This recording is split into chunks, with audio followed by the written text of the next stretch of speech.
મિત્રો, good morning, જય શ્રી કૃષ્ણ. કેમ છો બધા? મજામાં ને? હવે તો થોડા દિવસમાં એક્ઝામ આવી રહી છે. તમને બધાને પેપર સ્ટાઇલ મળી ગઈ ને? પેપર સ્ટાઇલ તો મળી ગઈ.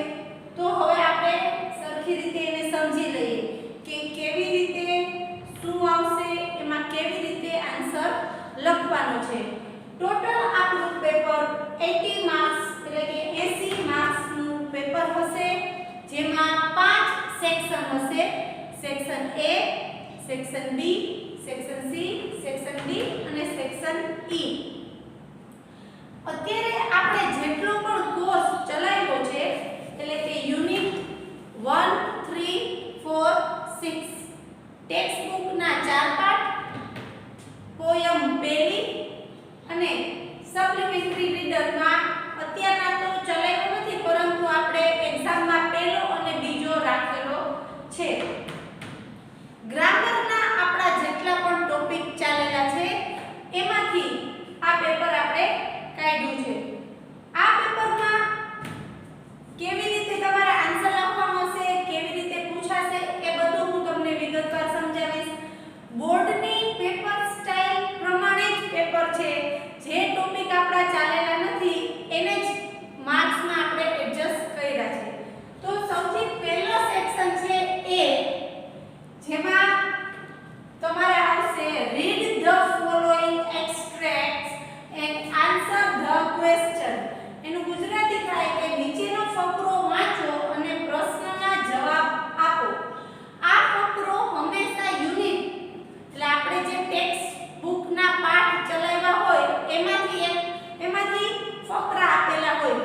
આપણે કુલ 12 ટોટલ 12 માર્ક્સના આવા ફકરા આધારિત પ્રશ્ન જવાબ હશે 4 પાઠમાંથી, પહેલો, ત્રીજો, ચોથો અને છઠ્ઠા પાઠમાંથી. બીજું છે શોર્ટ નોટ.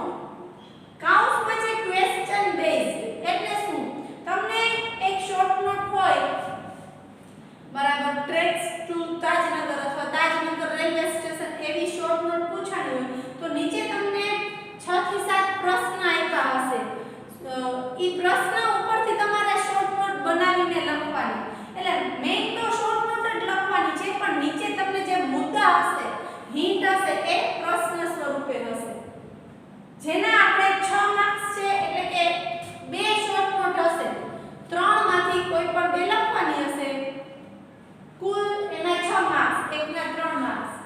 ત્રીજું છે content base true or false. True એટલે સાચું, ફોલ્સ એટલે ખોટું. હવે કન્ટેન્ટ એટલે શું? પાઠ જે 4 ચાલ્યા છે એ 4 પાઠના સાચા ખોટા હશે. સાચા ખોટા જે પૂછ્યા છે ટ્રુ ફોલ્સ એ આ 4 પાઠમાંથી હશે, જેના 5 માર્ક્સ છે.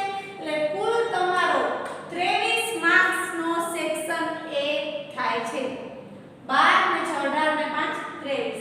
હવે એનો સેક્શન B, જેમાં પહેલું આવશે રીડિંગ કોમ્પ્રિહેન્શન. આપણે આ વખતના સિલેબસમાં 2 પોયમ છે, આપણે એક કરી છે. તો એ પહેલી પોયમમાંથી તમને સ્ટાન્ઝા આપ્યા હશે અને એના પ્રશ્ન જવાબ, એક કાવ્ય પંક્તિ એના પ્રશ્ન જવાબ 3 માર્ક્સના ઈ છે. બીજું છે કોમ્પ્રિહેન્શન એટલે કે ફકરા ઉપરથી, કોમ્પ્રિહેન્શન એટલે ફકરા ઉપરથી પ્રશ્ન જવાબ. એ ફકરો કયો હશે?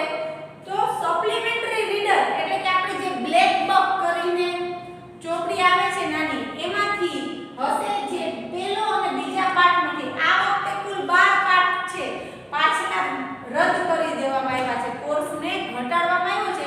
તો આપણે 12 પાઠ બ્લેક બકના કરવાના છે. આપણે પહેલા બીજા પાઠમાંથી એક ફકરો હશે કોમ્પ્રિહેન્શન, જેના 5 માર્ક્સ છે. અને સેક્શન B માં ત્રીજું હશે રીડિંગ કોમ્પ્રિહેન્શન, જેમાં એક ડાયલોગ અથવા ઇન્ટરવ્યુ આપેલું હશે અને એના ઉપરથી તમારે પ્રશ્નના જવાબ જે 4 માર્ક્સમાં પૂછાશે. એટલે કે તમારું જે સેક્શન B છે એ 3 માર્ક્સનું કાવ્યમાંથી પ્રશ્ન જવાબ, 5 માર્ક્સના બ્લેક બકના પ્રશ્ન જવાબ ફકરા આધારિત અને 4 માર્ક્સના ઇન્ટરવ્યુ કે ડાયલોગના પ્રશ્ન જવાબ, એટલે કુલ 12. હવે 23 અને 12 એટલે થશે ટોટલ 35 માર્ક્સ તમારા માત્ર ફકરા આવનું જે તમારે પાઠ આધારિત છે એના થશે. હવે આપણે સેક્શન સી જોઈએ.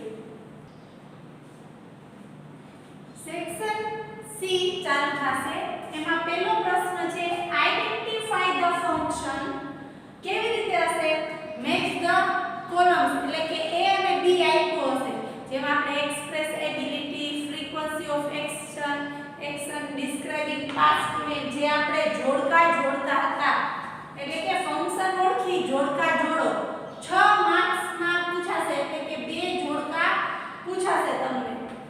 એના પછી સેક્શન સી માં હશે વોકેબ્યુલરી જેમાં કમ્પ્લીટ ધ પેરેગ્રાફ બ્લેન્ક્સ એટલે કે તમને ઉપર જે 4 પાઠ આપણે ટેક્સ્ટ બુક ના કર્યા પહેલો, ત્રીજો પાઠ, ચોથો ને છઠ્ઠો આ પાઠનો એક ફકરો આપ્યો હશે જેમાં વચ્ચે વચ્ચે ખાલી જગ્યા હશે.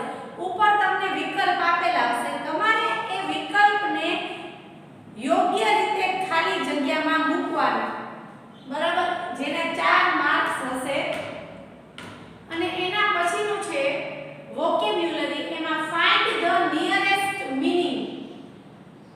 નિયરેસ્ટ મીનિંગ એટલે એક શબ્દ હશે જેના 4 ઓપ્શન આપેલા હશે MCQ. એમાંથી જે એનો સાચો અર્થ હોય, મીનિંગ નીકળતો હોય એને તમારે ટિક કરીને લખવાનું છે. હવે આ કેમાંથી પૂછાય? તો પાઠ બ્લેક બકનો પહેલો ને બીજો.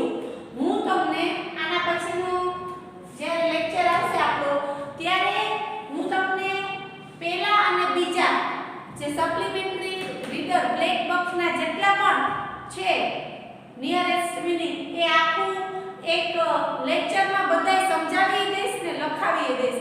એમાંથી જ તમારે પાકા કરવાના રહેશે. જેના 4 માર્ક્સ છે એટલે ટોટલ 6 ને 4 10 ને 4 14. સેક્શન સી 14 માર્ક્સનો થયો. હવે આવ્યો સેક્શન ડી. સેક્શન ડી માં કન્જંક્શન. કન્જંક્શન એટલે શું? સંયોજકો. સંયોજકોનું કામ શું છે? બે વાક્યને જોડવાનું. and, but, though, although, even though, not only, but also, both, and, even if, either or, neither nor. કેટલાય બધા સંયોજકો આપણે અભ્યાસ કર્યો છે. હવે પહેલા ખાસ ધ્યાન રાખજો. તમને એક વાક્ય આપેલું હશે. વાક્યની બાજુમાં કૌંસમાં 3 સંયોજકો હશે. વિકલ્પો આપેલા હશે. એમાંથી એક સાચું હશે. પણ માત્ર તમારે એ સંયોજક લખવાનું નથી. એનો ઉપયોગ કરીને આખું વાક્ય જોડવાનું છે. બરાબર? કૌંસમાં આપેલા સંયોજકોમાંથી યોગ્ય સંયોજક પસંદ કરી વાક્યને જોડવાનું છે. એટલે તમારે આખું વાક્ય જવાબમાં લખવાનું હોય. ખાલી તમે જે 3 માંથી એક સાચું સંયોજક હોય ઈ લખો ઈ ચાલે નહીં. જેના તમારા 5 માર્ક્સ હશે.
એક ફકરો ચેન્જ ધ વોઇસ નો તો હશે જ અને બીજા આ ચારમાંથી કોઈ પણ એક હોઈ શકે એટલે આખું કર્તારીમાંથી કર્મણી વોઇસ ચેન્જ કરવાનું છે બરાબર એટલે ટોટલ 3 ફકરા હશે જેના તમારે 6 માર્ક્સ છે એકના 2 માર્ક્સ એટલે કુલ 3 ફકરા હશે જેના તમારા 6 માર્ક્સ છે અને સેક્શન ડી માં છેલ્લું હશે સિલેક્ટ ધ ક્વેશ્ચન એક ક્વેશ્ચન હોય એમાં એક શબ્દ નીચે અંડરલાઈન હશે બરાબર હવે ઇન ધ મોર્નિંગ નીચે અંડરલાઈન છે નીચે તમને 4 ઓપ્શન આપ્યા હોય who what when why તો ઇન ધ મોર્નિંગ સમય બતાવે છે એટલે આપણો જવાબ when વાળું વાક્ય હોય એટલે કે એમસીક્યુ ટાઈપ નું હશે સવાલ આપ્યો હશે 4 ઓપ્શન હશે તમારે સાચો જવાબ લખવાનો એટલે કે who what when where why how many how much how long જે આપણે બધા સિલેક્ટ ધ ક્વેશ્ચન ના અભ્યાસ કર્યો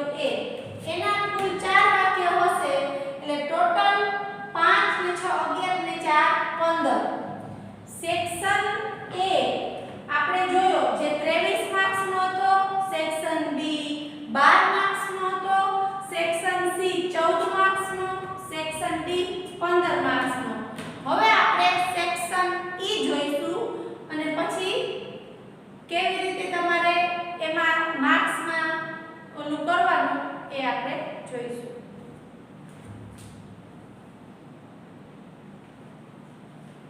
સેક્શન ઈ જેમાં પહેલું આવશે પેરેગ્રાફ રાઇટિંગ એટલે કે તમને 3 ટોપિક આપેલા હશે એ 3 માંથી કોઈ પણ એક વિશે તમારે નિબંધ લખવાનો છે 6 માર્ક્સ માં તમારે આ નિબંધ લેખન પૂછવામાં આવે છે 125 વર્ડ્સ માં તમારે નિબંધ લખવાનો હોય છે ત્યારબાદ છે ઈમેલ રાઇટિંગ બરાબર આપણે ધોરણ 9 માં અભ્યાસ કરેલો અને હવેના લેક્ચરમાં હું તમને ઈમેલ રાઇટિંગ કેવી રીતે લખવું એનું ફોર્મેટ કેવી રીતે હોય ઈમેલ એડ્રેસ કેવી રીતે લખાય એ બધું હું સમજાવીશ અને એમાંથી તમને ઈમેલ રાઇટિંગ પૂછાય છે અને છેલ્લું હશે પિક્ચર ડિસ્ક્રિપ્શન જે ટોપિક આપણે ચલાવી દીધો છે તમને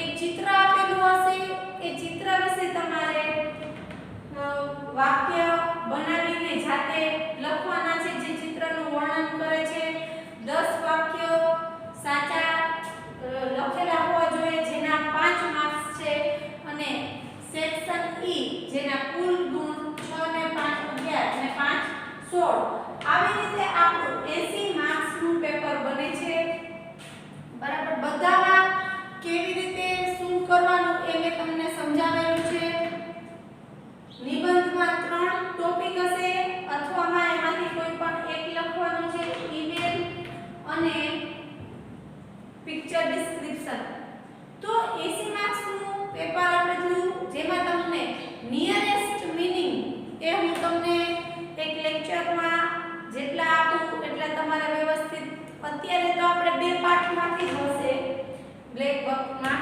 પરંતુ બોર્ડની એક્ઝામમાં બ્લેક બકના 12 પાર્ટમાંથી તમને આપેલા હશે તો આખું આપણું આ હતી પેપર સ્ટાઇલ જેમાં મેં તમને માર્ક અને કેવી રીતે ક્યાંથી શું પૂછાશે એ બધું તમને સમજાવી દીધું છે હવે પછીનો જે લેક્ચર લેશું એમાં આપણે ઈમેલ શરૂ કરશું આભાર